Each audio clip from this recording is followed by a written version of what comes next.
Hello, hello, hello. Welcome back to the main channel where I talk to you about stuff. And look, it's me wearing this sweater standing in front of a white wall.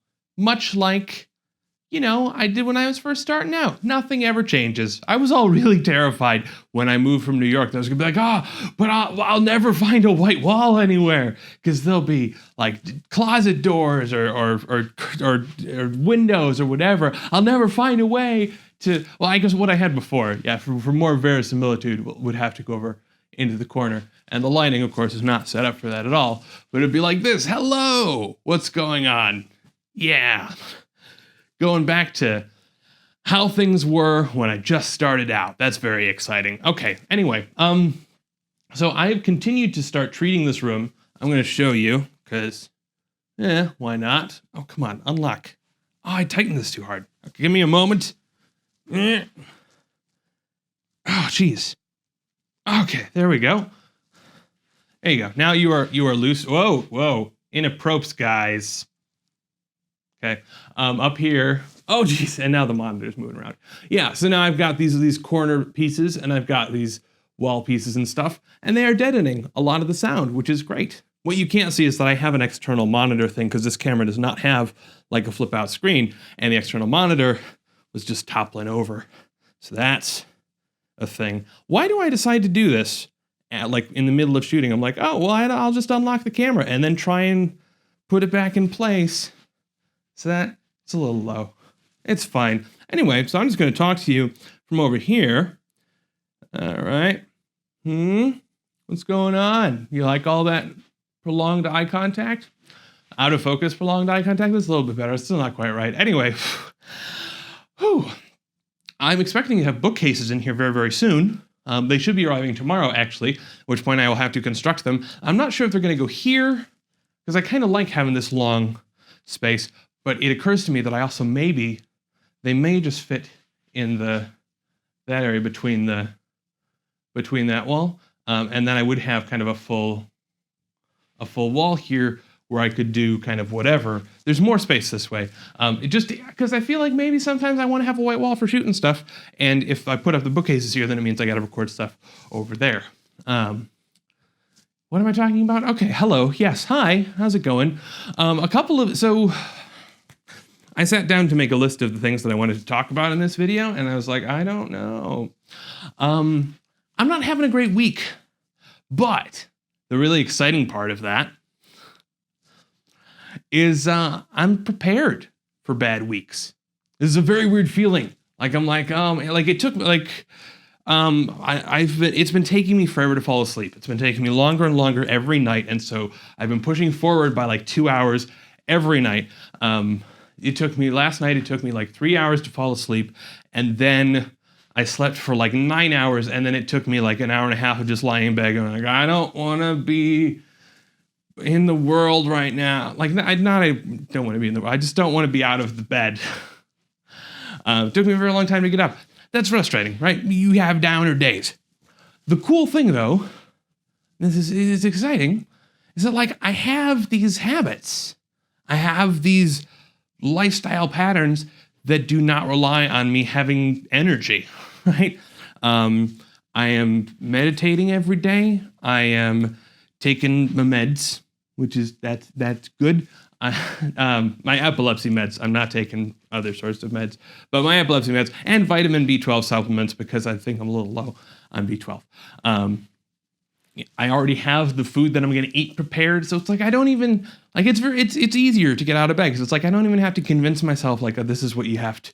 There's so much on your to-do list. There's stuff that's just it's prepped. I'm meditating. I'm writing in my journal. It's great. So. Yeah, it's weird, but it's exciting. It's exciting to be in this place where I'm I'm just not feeling it this week. I'm feeling kind of down. But having these systems and structures in place makes it very easy so that when you do get up, you're all right, this is the stuff that I need to go do now. As opposed to before when it's really should I make a video? I don't have the energy. Should I go do that? I don't have the energy. It's here are the things that need to happen because I've got these rules, and I talked about this in the last video that I have, it's rules and friction. That my job when I have energy is to be like a squirrel, collecting nuts for winter. The squirrel doesn't go, ooh, yeah, I got a whole bunch of nuts, I'm gonna eat all the nuts. It feels like I shouldn't say nuts so much because of the innuendo. But this is the metaphor. Like, there's no way. What am I supposed to say instead? I don't know. But the squirrel doesn't go like, oh, look, I got all these nuts. I'm going to eat tons and tons and tons of nuts. The squirrel stores away some nuts so that it's easy when it's like super freaking cold outside. And the squirrel's like, I'm not going out in that shit. Because that's how squirrels, that's presumably what happens every winter day for squirrels. So they just look out and they're like, fuck that. But no, this is kind of the pattern that I'm trying to apply to everything in my life. And I talked about it with regard to diet, but I'm trying to do it with everything. So basically, set up these patterns, try and make it as easy as possible for, I don't want to say depressed because I don't know. But make it as easy as possible for lethargic, doesn't want to get out of bed, Kevin. Make it easy. Just be kind to the future you that's not going to be having so good a day. And so, yes, thank you, past Kevin. Is now represented by this door that I'm staring at off screen. Thank you, past Kevin. You're looking a little wide. By the way, I am down 40 pounds. That is more weight than I've ever lost, which is awesome. I have also now beaten my low weight from the big diet last year, which is also awesome. My next milestone goal. So I'm 331 today. The next milestone goal is 313, which is the time that I tried dieting back when I still lived here. So back in 2010, that was my lowest weight since high school, I guess. I'm not entirely sure, but at least the stuff that I've measured, I know I was around 300 or a little bit over when I went off to college. And then things got up to maybe 340, 350, and I got it down to 313 in 2010. So that's the next goal. And then, man, so 18 pounds to get there. And then we get to look at 300, being below 300 pounds. I don't actively remember being below 300 pounds. Like, that's pathetic and sad. I don't have any, you'd think, because, like, yes, days run together and stuff, and it's not like the sort of thing that you just like, oh, I should remember this because I'm never going to see a number this small again. I will store this in my brain space. But I can't, like, I can envision standing on scales so many times throughout the course of my life. I can't remember seeing a number that was less than 300. So that'll be crazy. We still got a ways to go, though. That's 31 pounds away, which is, so we're more than halfway to that. So that's a good thing, right? We're making progress. Some of you have asked, not last week's video, but I think the week before, a couple of you asked if I would talk about the meal prep stuff that I'm doing.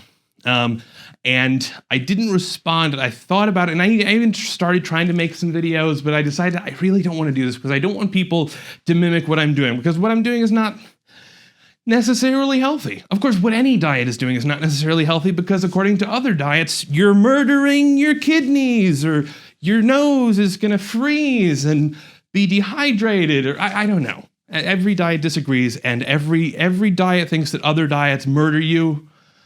That's a whole other thing. The point was, I didn't want people to necessarily mimic what I was doing. I have no idea what's going on. But I did decide to write a blog post where I talked about the stuff that I've done thus far. So if you're interested in that, you can go to cheerskevin.com. Right now, I'm eating some really cool veggie stew that I made without a recipe, which is like super huge for me. I didn't, and it wasn't like put these vegetables in the microwave either. Like, I cooked it in a pot for like 2 hours. It was crazy. Like, chopped up stuff, figured it all out. It was weird. It's veggie stew. It's not. Anyway, it's tasting good. It's pretty delicious. But yeah, so if you are super interested in what I have been eating, go to the site and you can read stuff there. But again, don't copy me, because if you go like, oh, Kevin drank tea, I'm gonna drink tea, and then you die from tea poisoning, that's going to fall back on me. And it's just going to send me into this spiral of tea-infused depression. And I don't want that. But mostly I don't want you to die from tea poisoning. So, yeah. Other things that are going on. Patreon. So I made a Patreon last week, mostly because I thought it was hypocritical that I encouraged other people to create a Patreon, even if they didn't feel like they deserved a Patreon. Patreon's a weird thing. I thought it was hypocritical not to open one myself, so I opened it up, and I didn't expect anybody. I was like, I'm just going to open this, and it's just going to sit there. People are contributing. It's weird. Especially that this, like, the flagship channel of the Cheers Kevin Empire is still just like me talking to you, once a week. Not anything super fancy, not anything huge to be excited about. It's a general Patreon. So if you're like, oh, I love the gaming channel videos, of which there are now, 12 a week? 12 videos a week going up on the gameplay channel. Or you're liking stuff on the vlog channel, which I don't post stuff on there at all, or whatever. And you feel like, hey, Patreon, that's a cool model. Then it's there. I don't think what I'm doing is necessarily worth money, but hey, that's not what Patreon is, right? It's not you are owed. It's not a sort of thing. It's hey, this is a tip jar. This is hey, you made a thing and I liked it and I just want to support it. Like that's all that it really is. And I think it's one of the reasons that I avoided adding on any sort of reward systems or tiers or anything like that, because then I feel that it becomes a lot more transactional, and I don't want to be doing stuff on a transactional basis. It makes me feel uncomfortable, and it also segments the audience into people who can afford to support and people that cannot. Now, a couple of people did mention as well on the video about the YouTube monetization stuff, that Patreon made them uncomfortable because, one, it does feel weird when you enter into sort of a monetary relationship with the people that watch your stuff. Or the people whose stuff you are watching, either way. That can be uncomfortable. And I understand that. I think that it's still better than the current advertising model, but it's certainly not an invalid feeling. But one of the other interesting things that I saw was that a couple of people were frustrated. They're like, I want to support like 37 people, but I can only support 4. And so I feel guilty every month going like, it's you guys and not you guys. Like, that's rough. Again, yeah, that also sucks. The thing about Patreon, though, when compared to advertising revenue. So let's imagine, I'm just pulling this number out of the air, having no experience dealing with ads in a professional or personal or YouTubian capacity whatsoever. Let's imagine that I have a $1 CPM. Just abstractly imagining that could be a number that might be accurate and might not be, because you're not allowed to talk about the real numbers, according to YouTube's terms. But let's imagine. So what that means is that if 1,000 people watch this video without ad block on and not being YouTube Red subscribers, because that's monetized a whole other way, and it just so happens that there is enough ad inventory on that day and for the right targeting parameters based on what Google can find out about you, that 1,000 monetized playbacks happen. 1,000, that's going to take more than 1,000 of you to get 1,000 monetized playbacks. It's probably something like 3,000 of you. So then that means that off of that video, I can make $1. That's pretty cool. But when we're talking these numbers, $1 is off of 1,000 monetized playback views. So let's imagine so I can make $1,000 for 3,000 views. So let's say that I make a video, like on this channel, I've been making a video every week. Let's say that all of those were getting 3,000 views, which they're not. But let's say that they were getting 3,000 views, and so 1,000 monetized views. That means I get $1 for each video. What that means is that by the end of the month, I have made $4 for making these things. Now, this is just me turning on the camera and talking to you casually. I'm not doing any crazy editing. Like, we're not talking about the value of the stuff that I'm producing at all. But the point that I'm trying to make, though, is that, okay, so that 3,000 monetized playbacks, that means that there are 3,000 people who are watching every week that are enjoying stuff. So to get assuming that they're all the same people. So to beat advertising, all you need is 4 people to contribute $1 a month out of that 3,000. What percentage is that? I should have made the numbers a little bit easier. It's a very small percent, though. It's not even 1%, right? Not even 1% of the people who enjoy and watch on a regular, not even 1% of your super hardcore fans need to support for this to be a model that competes with advertising. Now, I'm not saying this to encourage you to support me or really anybody else. I think that the model is a good one, and I think that I totally understand the guilt of like, I want to support everybody, but I can't. But that's fine. If we make this the normal way that we think about people creating stuff in the digital economy, then it doesn't matter, right? Because all you need is a very small subset, and then you're beating the advertising model of creating stuff. And I think that's something I'd like to see happen, because man, I'm so done with ads, guys. Which I guess brings me to my day job, which is the thing that I wasn't sure if I was going to talk about. Oh man, we're at 16 minutes. All right. I work with ads a lot in my day job, and it gets frustrating. I had a realization recently, and that is that I'm coming to terms with this, but it's that I don't want to be a programmer anymore. Now, what do I mean by that? For those who don't know, during the day, I write code for a company that then uses that code, and then they make money, and then they pay me money. They pay me money. They pay me money. And that's great, because I love money, and I like writing code some of the time, well, a fair amount of the time. I like writing code, especially for personal projects. Then it's a lot of fun. Writing code professionally is generally less fun because there are more constraints. And it's very easy to go, oh, you wrote this, but nope, this has all got to change because of reasons, because of business reasons. I don't dislike programming, but I dislike business reasons in the most generic possible sense. What I've realized, though, is that I don't want to be... So everybody who works in software eventually goes through these phases of kind of burnout, or they feel like their skills have stalled. They feel like they're behind in the tech tree, because that's being a software person is like playing Age of Empires, any sort of real-time strategy game that has a tech tree, except that they keep on adding new levels to the tech tree, and you're like, oh god, I'm the worst. And that gets frustrating. So everybody kind of goes through that, and people push through it different ways.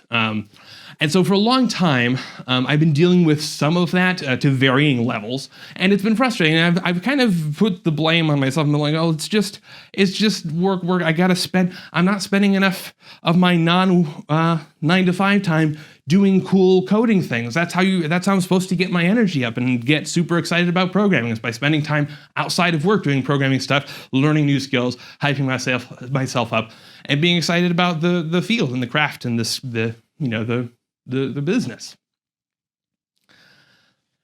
I think finally, just this week, I'm starting to give myself permission to go, you know what? It's just not something that I want to do in the long term. This is not what I want my life to be about. This is not my profession.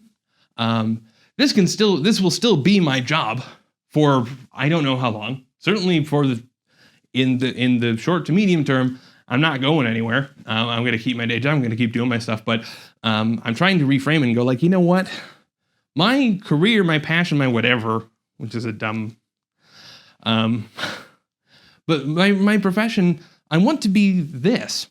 I want to be creating stuff, putting it out, trying to interact with people, and trying to entertain. That's what I find joy doing, and it's not diminished by trying to do it in a semi-professional capacity. I now have I have checklists of things that oh, you've got to record these and these, and you've got to upload these and mix all of these. I'm still working on scaling everything up, but this is the thing that I want to be what I do. I would like to think of programming as that day job that's not really my thing, and to consider this to be like, this is my actual industry position.